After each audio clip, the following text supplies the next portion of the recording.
కంటికి కనిపించని corona virus మానవాళిపై పంజా విసిరిన వేళ ఆ ప్రాణాంతక వైరస్పై పోరాటంలో కోవిడ్-19 వ్యాక్సిన్ ఆశాదీపంలా కనిపించింది. వైరస్ స్వైర విహారానికి అడ్డుకట్ట వేసింది. ఇంతవరకు బాగానే ఉంది గాని కరోనా వ్యాక్సిన్ తీసుకున్న వారిలో గుండె, రక్త సంబంధిత వ్యాధులు పెరుగుతున్నాయి అనే వార్తలు కలవరపెట్టాయి. వాటికి బలం చేకూర్చేలా ఈ మధ్య కాలంలో పెరుగుతోన్న గుండె, మెదడు, రక్త సంబంధిత వ్యాధులకు కరోనా వ్యాక్సిన్లే కారణమని తాజా అధ్యయనం గుర్తించింది. వివిధ దేశాల్లో కరోనా వ్యాక్సిన్ తీసుకున్న వారిలో గుండె సమస్యలు, మెదడు, రక్తనాళాల్లో రక్తం గడ్డకట్టడం వంటి దుష్ప్రభావాలు కనిపిస్తున్నాయని ఈ అధ్యయనం పేర్కొంది. ఆ వివరాలను వ్యాక్సిన్ అనే సైన్స్ జర్నల్లో నివేదించారు.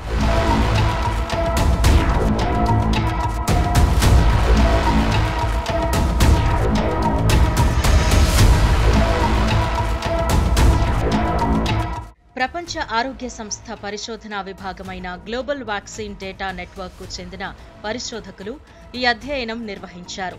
ఈ క్రమంలో కోవిడ్-19 వ్యాక్సిన్లు 13 రకాల ఆరోగ్య సమస్యలను తీవ్రతరం చేశాయని వారు వెల్లడించారు. భారత్ మినహా Argentina, Australia, Canada, Denmark, Finland, France, New Zealand, Scotland వంటి దేశాల్లో కరోనా వ్యాక్సిన్ తీసుకున్న 9.9 కోట్ల మందిపై వారు అధ్యయనం నిర్వహించారు.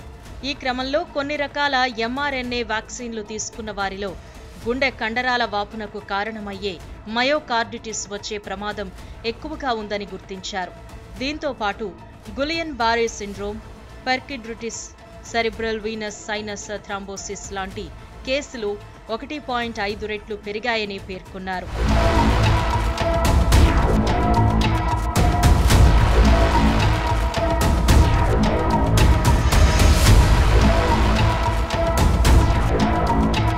ఫైజర్ బయోఎన్టెక్, మోడెర్నాకు చెందిన mRNA వ్యాక్సిన్ల మొదటి 3 దశల మోతాదులు తీసుకున్న వారిలో మయోకార్డిటిస్ కేసులను ఎక్కువగా గుర్తించారు.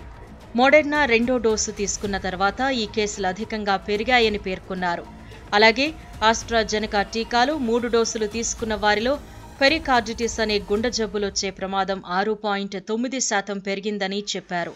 మోడెర్నా టీకాల 4వ డోసు తీసుకున్న వారిలో ఈ ప్రమాదం 2.6% పెరిగినట్టు గుర్తించారు.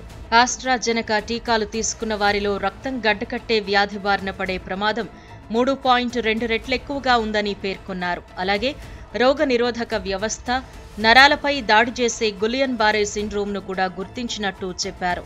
అయితే కోవిడ్-19 టీకాలు తీసుకోవటం వల్ల కలిగే దుష్ప్రభావాల కంటే ప్రయోజనాలే ఎక్కువగా ఉన్నాయని పరిశోధకులు స్పష్టం చేశారు. కాబట్టి కోవిడ్ వ్యాక్సిన్ తీసుకోవడం ఇప్పటికీ సురక్షితమైన మార్గమని వారు వెల్లడించారు.